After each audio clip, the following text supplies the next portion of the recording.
One of the things that really surprised me when I moved to Des Moines just 2 years ago was when I realized how diverse a community this is.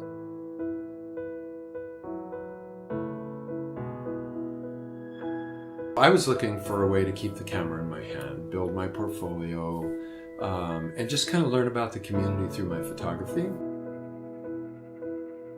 I happened to read this article that was written by Professor Nepper. It was about the dedication of the Kwan Am statue down at the Buddhist temple in Southwest 9th.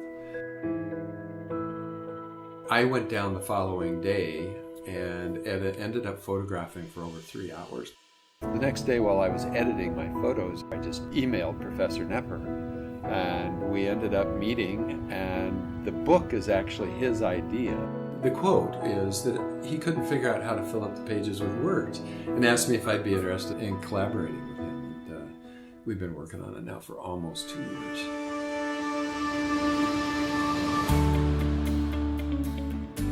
The message is, hey, we're a lot more diverse than many of us thought, and that's a really good thing. And that's a function of the welcoming attitude the state has taken with regard to refugees and immigrants. You know, you think about diversity, you expect diversity in New York City. You expect it in Miami, you expect it in LA and Seattle. You don't expect it in Des Moines. Always the question comes up of how do we faithfully, no pun intended, represent the story of an organization in our community without presuming to speak for them, and how would they want to be addressed. And we were very sensitive to the fact that with 15 different faith communities, that approach would vary, and that we would have to work closely with those communities to make sure that we were doing it right. I think it's a great collaboration between a community organization like DMARC and an academic program like the Comparison Project and Drake Community Press. I really think that this is going to have a lasting impact on the interfaith community of Des Moines. I think it'll be a starting place for people to learn more about the religions that are all around them that they might not see on a daily basis. One of the things that I just think is fabulous is that people will be able to see for themselves what it looks like to be Sikh, or what it looks like to be Hindu, what it looks like to be Buddhist or Muslim. It's all so interesting.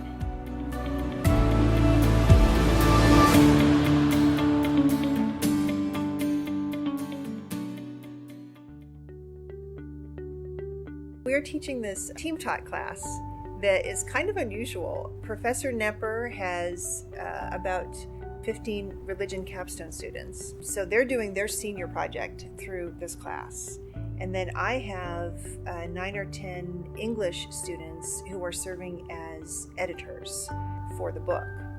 The Comparison Project began as a lecture and dialogue series in comparative religion. At this point in time, we've got really two halves of the Comparison Project. We have the original lecture and dialogue series, and we have what came to be called the Religions of Des Moines Initiative. It dawned on me what we should do is we should teach Religions of Des Moines classes, educating Drake students about how these so-called world religions are practiced locally.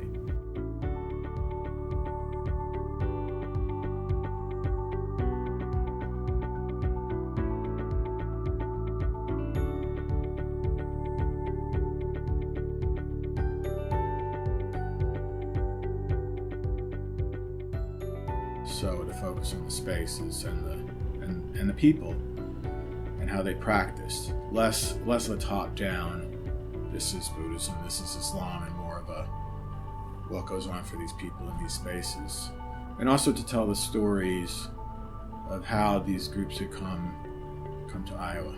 The overall goal is that the religion capstone students will go out and do their research there's one for each of the 15 faith communities. And they are basically embedded in those communities. As a research project, they all said that engaging in lived religion taught them more about religion than the books ever had. You can make as many books about religion in the world, but I think until you meet the faces of the people in that book, I think that's when the rich dialogue happens. I I never expected to be so welcomed in my community. Getting ready to start our research, we read a lot about kind of an insider versus an outsider perspective, and I've definitely become more of an insider than I expected. I really enjoy learning how to interact with people while you're trying to research and trying to embed yourself in a community. It's kind of like a undercover detective, I feel like. One of the most exciting things about the book project to me, beyond the way that Drake students are being able to be embedded in actual faith communities, which I think is fabulous, one of the things that really excites me about this is the visuals, the work that you're doing, the work that the photographer Bob is doing, that actually show people the visual reality of the faith traditions, which is just so cool.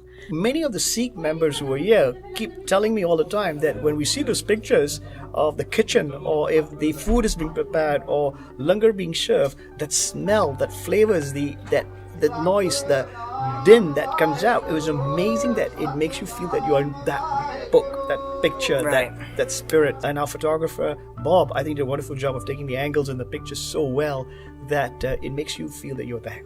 I visit a community either without my camera or with never taking it off my shoulder, just to meet people.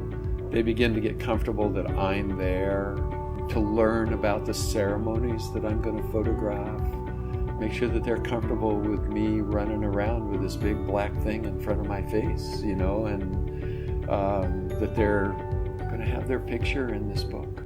The process of producing this book may have as much impact as the book itself, if not more, in a number of different ways. And I think that its impact on specific students involved in its creation will also be pretty substantial. So with that in mind, it's already accomplished a great deal even before it's been published.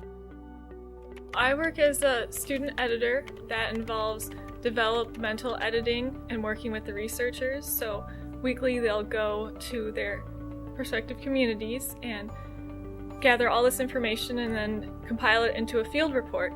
And then that week I'll go through and make notes and read through everyone so they can kind of learn where can they improve in their writing and where else should they research in the community, what's going to be the focal point for their specific community in this book, and especially in regards to the bigger picture and how their community is going to fit in with the rest of the religions. Everyone involved in this project is both contributing to and benefiting from, is both teacher in some way and student in another way, is really what I love about the whole concept of the press. The Drake Community Press is a 2-year publishing laboratory that is curriculum-based. We partner with Iowa organizations that have a compelling story to tell. We provide students with hands-on experience, practical knowledge in book editing, design, and production with a cross-disciplinary and collaborative focus. The class is going to be involved in the design and production primarily. So they're going to be coming up with ideas for the visual structure and visual organization of the book. We try to get as much information from the different people involved. That's kind of where that idea of wonder came from. Was like, what's your hopes for the publication? What do you want the publication to do? What do you want people to feel from the publication?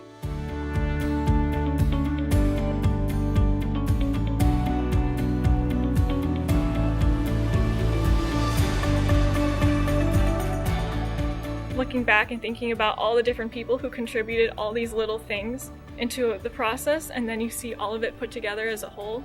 And that is just a truly exciting thing. You can really see the fruits of your labor. So all the proceeds from the book sale will go right here into the warehouse to pay for food for the DMARC Food Pantry Network. So right now we're serving about 42,000 people every year. So those proceeds from the book sale will help go right into our community, feeding those around us. And that's something that all the religions of Des Moines can agree on, is that we need to provide food for those who can't feed themselves. DMARC stands for the Des Moines Area Religious Council, and we're actually an interfaith organization. Our actual mission is to end hunger The biggest part of our work is actually managing the food pantry network for Greater Des Moines. For instance, in the city of Des Moines, some of our schools actually have 90% who qualify for free and reduced lunch, so it's a huge problem. But what we do all tend to share across all faith traditions is a commitment to helping our neighbors, especially our neighbors in need.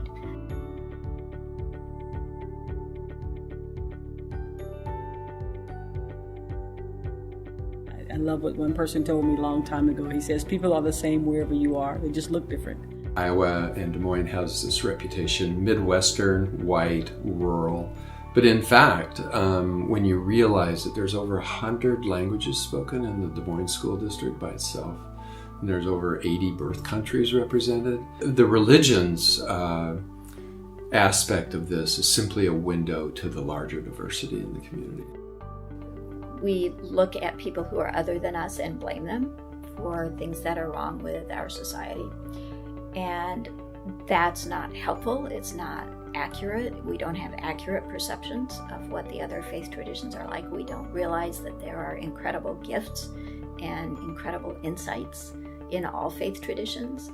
So there are never enough opportunities for a community like Des Moines to actually talk together about the differences in what we believe and how those can support each other and support the community instead of being reasons for hostility. Somewhere along the way, we've lost the edge of sharing, of sharing our faith unashamedly, but in love, with the grace and the wisdom and the and the tact. Every culture, every religion is different in their own way, and it's just beautiful and vibrant, and I learned to appreciate it more. It's so much more than words on paper. It's because it's about that practice, that embodied practice, and seeing how people live.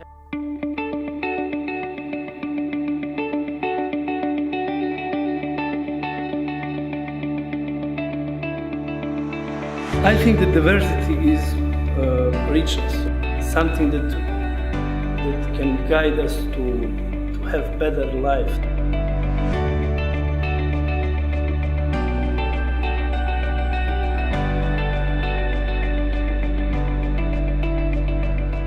For study, no limit.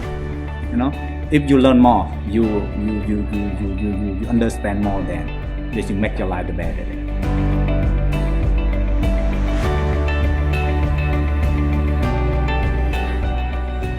People think that Des Moines is all white Christian and there's no diversity at all. When you talk nationally, that's what they think. But the reality is we have more cultural interaction here than the vast majority of other places around the country, from what I've seen.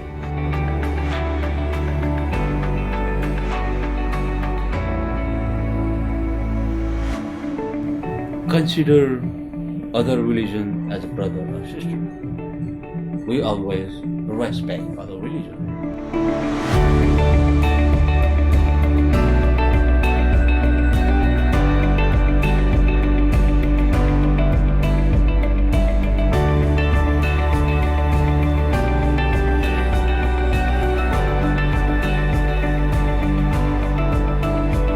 One of my favorite passages is in Revelation. And where John says, I looked out and I saw a whole group of people that no one could number. And he said, and then he begins to say they were from every tribe, every language, every tongue, every whatever, every background. It reminds me of a glimpse of heaven.